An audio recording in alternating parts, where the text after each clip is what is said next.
site. I'm very grateful that you stopped by to hear us talk about another topic at hand. Tonight, I wanted to discuss the idea of a stranger in a strange land. I wrote this. I wrote this in 2010, so this is 2010, 13 years ago. I wrote this, but I wanted to just revisit it because I think it's a great topic. The idea that what do we do when we are a stranger in a strange land? Sometimes we feel like we're strangers in strange land when we show up in places that we're not familiar with, or perhaps we're not comfortable in the situations that we're in. But that's not really what I want to go with. I want to talk a little bit more about how we, confronted with change or doing something differently, how what we end up doing is instead of trying to adapt to the environment, we try to make the environment adapt to us. And that's always very harmful. I was thinking about the pilgrims when the pilgrims came to America many, many years ago. Obviously, the Native Americans were strangers to them, as the pilgrims were strangers to the Native Americans. However, when the pilgrims arrived, what they did was instead of learn and value what the Native Americans had to offer, they wanted to make the Americas, the colonies, to be more like England. And so they attempted and were successful in striving or changing their environment to adapt to them. Um, there's many instances of this happening throughout history. Naturally, I don't need to go too many of them, but I think a good question is, why do we strive to make ourselves comfortable when we're uncomfortable? There's much evidence to talk about being uncomfortable makes us grow. But yet, whenever we are uncomfortable, we try to make everything be better, be the way it was, be it like the way it was, something I'm familiar with.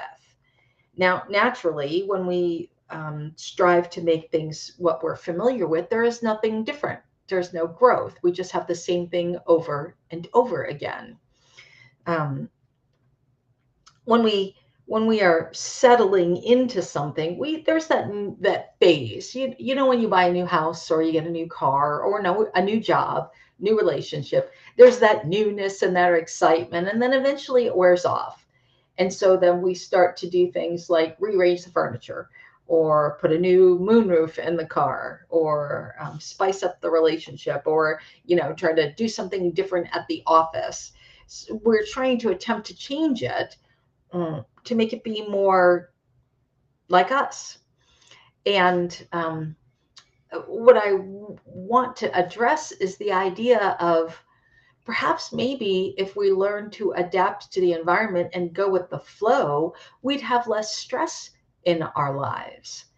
Um, it's difficult, of course. Naturally, it's difficult to learn something or do something different and be in an environment that's different. Um, our goal is to not wanting to be uncomfortable. So if we learn how to embrace being uncomfortable, we'll have a richer, more fuller life. Carlos Castaneda introduced a topic taught to him by Don Juan Matus, and it was called control folly. So control folly essentially means to be in a place that I'm completely unfamiliar with, to be in a place that's already in motion, that already has things happening. And when I show up in this place, I am harmless. I have the ability to seamlessly fall into the flow of the environment of what's happening and to not cause any harm, any upset, any. It's like I just have the ability to flow into, like flowing into a conversation, flowing into a situation that's unfolding. It's like building a jigsaw puzzle. You can turn the pieces around every such way, but then when you get them to click, it feels like there's that connection, that instant aha, that's what I was looking for. So if I'm constantly wanting to change things around, um, uh, if I'm not wanting to fall into control folly. I'm constantly trying to change things around, even when something connects or clicks. Uh, there was a story that used to be told in the classroom how we're unaware of the way we impact environments. And so George, who is the founder of Omega Vector, used to tell a story how he showed up at a family gathering and they were late. And so when they first showed up, they walked into the living room and his family all plays instruments. So somebody's on the guitar, another person's got a banjo, someone's got the harmonica. And he walks in, hey, how you doing? And being a little bit boisterous because he was late, he felt a little uncomfortable. He wanted to make a big show of him being there. And everyone had to stop. Hi, how are you? And do their little introductions. And then kind of that lagging pause before they went back to playing. And so he went into the kitchen and everyone was in the kitchen getting the meal prepped, getting it ready to put out on the table, etc. Hey, hi, does the same thing. Hi, how you doing? And trying to engage, getting people involved in conversations because that's what he's used to and comfortable. And everyone stops what they're doing. Hi, how are you? And then that again, pause as they go back to what they were doing. And then he made it out to the backyard where they were pitching horseshoes and hi, interrupting everyone. And of course, everyone has to stop. And so at the end of his going through the house and whatnot, he recognized that his energy interrupted what was already happening, that he had disturbed 3 different events that were happening because he was uncomfortable and he's wanting to make them be more like him. And so they interrupted the process. And had he not felt like a stranger, had he attempted to um, um, sink in, be harmonious with what was occurring, it would not cause any disruption. Now, I'm going to use the word harm, and that's not really what it is. But we can take that and understand the harmfulness of disturbing an energy that already has a pattern going through. It's like when you're playing the piano and you hit the wrong key, it throws the whole tune off.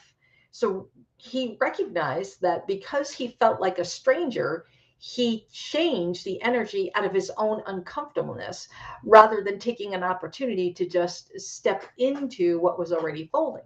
So in his mind, you know how we speak about reviewing your day. At the end of his day, he thought about his review and what would life look like? What would that event have been had he not interrupted? What if he had come into the front and as everyone's playing, not said anything, just sat in the background and waited until they were done playing and then applauded and clapped? Oh, that was really good. So he missed an opportunity to hear the music that was playing because he had interrupted it. So he missed an opportunity for them to complete the song, for them to build up to whatever it is that we're doing. So he could have just silently showed up, observed the event, and then participated when it was appropriate to do so. The same thing, he could have walked into the kitchen and instead of making a big to do, how are you? He could have just observed what needed to be helped and could have just easily said, hey, can I help you with that? Let me carry this over here. And just stepped into a role of being of service rather than stopping everyone for him. And then the same thing out when he went to the back with the horseshoes. He could have just stepped out quietly and observed the game, and whoever won congratulated them and interrupted or spoke to them at an appropriate time. When we implement controlled folly, we recognize that life is unfolding in front of us, and our job is to not disturb the harmony, but to join the harmony, to be harmonious with the events. When we are harmonious to the events, to the things that are occurring, to conversations, there's less stress. When we are harmonious, we feel deeply connected and we are supportive of something outside of ourselves. We give the indication that that event, that person, that conversation has value to me. And that is one thing that I know George did really well. When he would have a conversation with someone, whoever stood before him was the most important person on the planet. I can't tell you how many times people have walked away and they have said, gosh, George and I are best friends. Because that's how he made them feel. He made them feel like they were the most important person because he found value in them. He practiced the idea of not disturbing, of not being a stranger, that whoever stood before him was his friend. Because we have that idea that when we are in a stranger in a strange place, we're wanting to make it fit for us. But if we recognize what is unfolding and feel comfortable wherever we are, there are no strangers, and there's no need for me to, I don't know, control the situation, dominate the situation, manipulate the situation, make it be more about my comfort. There is no need for that as long as I feel um, aware of the surroundings. I grew up the phrase, what does it mean to walk in another person's shoes? So to put myself in someone else's position. I know this is a conversation people have had longer than I've been around, but when we can feel the energy, the suffering, the compassion, the love, the joy, the pain, when we can feel that from another individual, we also recognize it that there's something that happens within me as well. And that person is no longer a stranger to me. The idea is that I can be supportive. Um, whether it be, I don't need to actually know all the details to understand them. I understand pain. I understand suffering, whether it's somebody's, I don't know, the breakup of a relationship, the loss of a job, an internal illness, an illness that's going to take their life, a fatal illness that'll take their life. I don't need the details, but I understand suffering. And once I understand that idea of suffering, then I can make that connection and they're no longer a stranger. When I practice that, then I'm practicing controlled folly.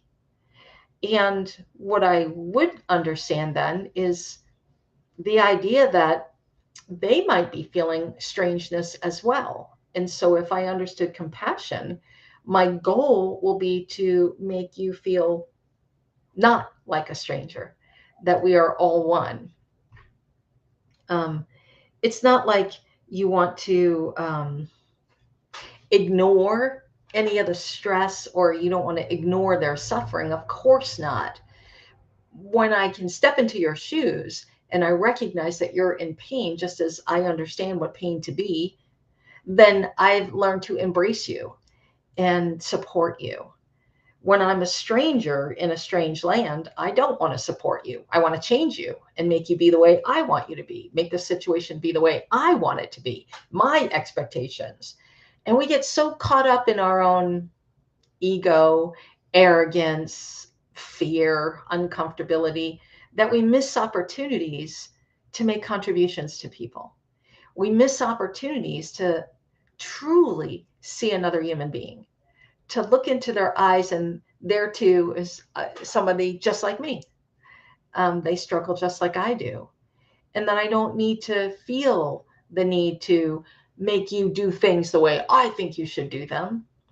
I want to support you and give you an opportunity to grow, just like I would like to have the opportunity to grow and be supported. It's a fickle thing that we do when we're uncomfortable, when we walk into a situation that we don't know. It's intriguing and conscious. So I must be conscious. I have to learn how to be conscious, and being in that moment, it requires inner strength because it's not about me. It's about the unfolding, the way things are harmoniously vibrating around me.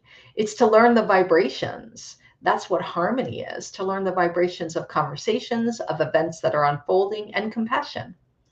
And if that's something that I wish to do, then I have to stop thinking that I'm the stranger, that there are no strangers, that we are all one. So I know I kind of rambled around about that, but got back to the idea of, remember, when we walk into a situation and we feel like a stranger, we're causing disharmony. If we recognize the situation, observe what's happening around us, practice controlled folly, we add to the harmony around us. And just like when you're in a symphony and another instrument is in harmony with you, it's more enjoyable and it adds to the ambiance to the song itself. So thank you for joining me this evening. I hope that you have a wonderful evening. Remember, we have an Omega One coming up in 2 weeks. There's still some seats available. So if you're interested, go ahead and register. And of course, thank you, as always, for keeping the spirit of Omega alive. Have a wonderful evening. Bye now.